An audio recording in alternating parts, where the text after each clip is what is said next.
Deuteronomy 17. You shall not sacrifice to the Lord your God a bull or sheep which has any blemish or defect, for that is an abomination to the Lord your God.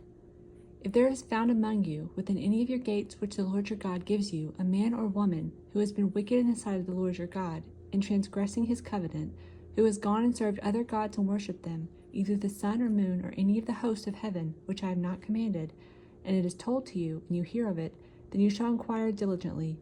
And if it is indeed true and certain that such an abomination has been committed in Israel, you shall bring up to your gates that man or woman who has committed that wicked thing, and shall stone to death that man or woman with stones. Whoever is deserving of death shall be put to death in the testimony of 2 or 3 witnesses. He shall not be put to death in the testimony of 1 witness. The hands of the witnesses shall be the first against him to put him to death, and afterward the hands of all the people. So you should put away the evil from among you. If a matter arises which is too hard for you to judge, between degrees of guilt and bloodshed, between one judgment or another, or between one punishment or another, matters of controversy within your gates, then you shall arise and go up to the place which the Lord your God chooses.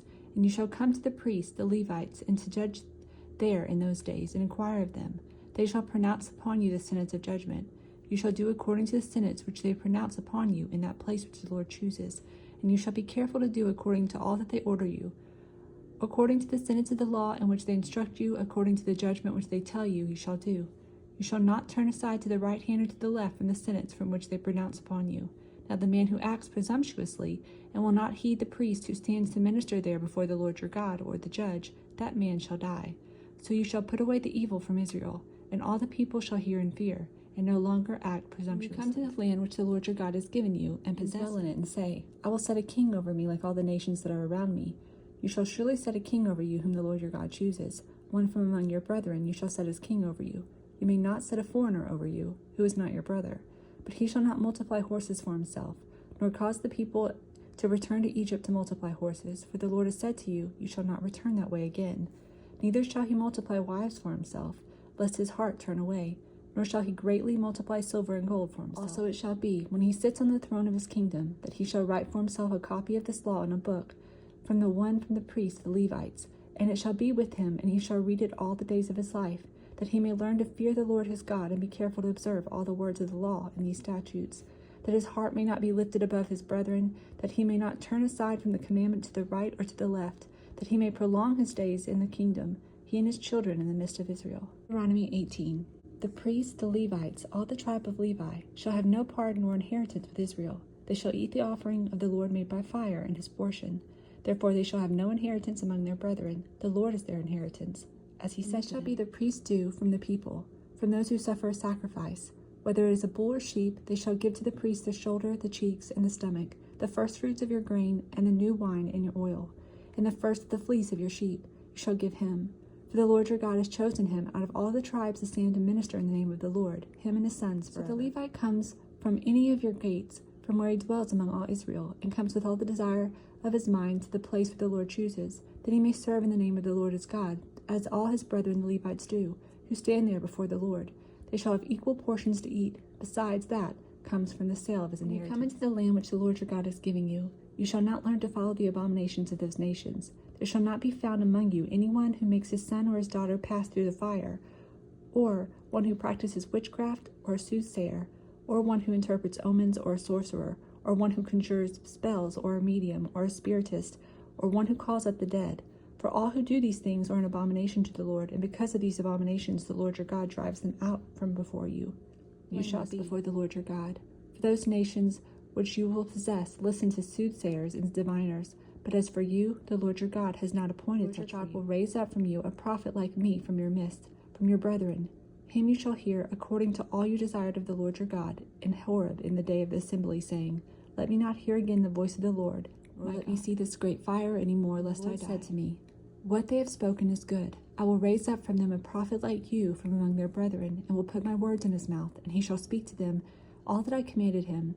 And it shall be that whoever will not hear my words, which he speaks in my name, I will require it of him.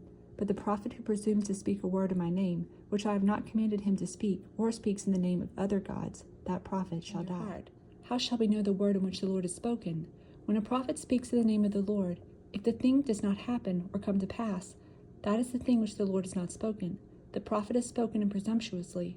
you shall not be afraid of him. 44:13. You make us a reproach to our neighbors, a scorn and a derision to those all around us. You make us a byword among the nations, a shaking of the head among the peoples. My dishonor is continually before me, and the shame of my face is the voice of him who reproaches and reviles because of the enemy and the avenger. All this has come upon us, but we have not forgotten you, nor have we dealt falsely with your covenant. Our heart has not turned back, nor have our steps departed from your way. But you have severely broken us in the place of jackals, and covered us with the shadow of death. We have forgotten the name of our God, or stretched out our hands to a foreign God. Will not God search this out? For he knows the secrets of the heart. Yet for your sake we are killed all day long. We are accounted as sheep for the slaughter. Why do you sleep, O Lord? Arise, do not cast us off forever. Why do you hide your face and forget our affliction and our oppression? For our soul is bowed down to the dust, our body clings to the ground. Arise for our help, and redeem us for your mercy's sake. 14:15. Now when one of those who sat at the table with him heard these things, he said, He who shall eat bread in the kingdom of God. To him, a certain man gave a great supper and invited many, and sent a servant at supper time to say to those who were invited, Come, for all things are now ready. But they all, with one accord, began to make excuses. The first said to him, I have bought a piece of ground, and I must go and see it. I ask you to have me excused. And another said, I have bought 5 yoke of oxen, and I am going to test them. I ask to have me excused. Still another said, I have married a wife, and therefore I cannot come. So that servant came and reported these things to his master. Then the master, out of the house, being angry, and to his servant, said, Go out quickly into the streets and lanes of the city, and bring in here the poor, and the maimed, and the lame, and the blind. And the servant said, Master, it is done as you commanded, and still there is room. Then the master said to the servant, Go out into the highways and hedges, and compel them to come in, that my house may be filled. For I say to you that none of those men who were invited shall taste my supper. Great multitudes went with him, and he turned and said to them, If anyone comes to me and does not hate his father and mother, wife and children, brothers and sisters, yes, his own life also, he cannot be my disciple. And whoever does not bear his cross and come after me cannot be my disciple. For which of you, intending to build a tower, does not sit down first and count the cost, whether he has enough to finish it? Lest after he has laid the foundation, and is not able to finish, all who see it begin to mock him, saying, This man began to build, and was not able to finish.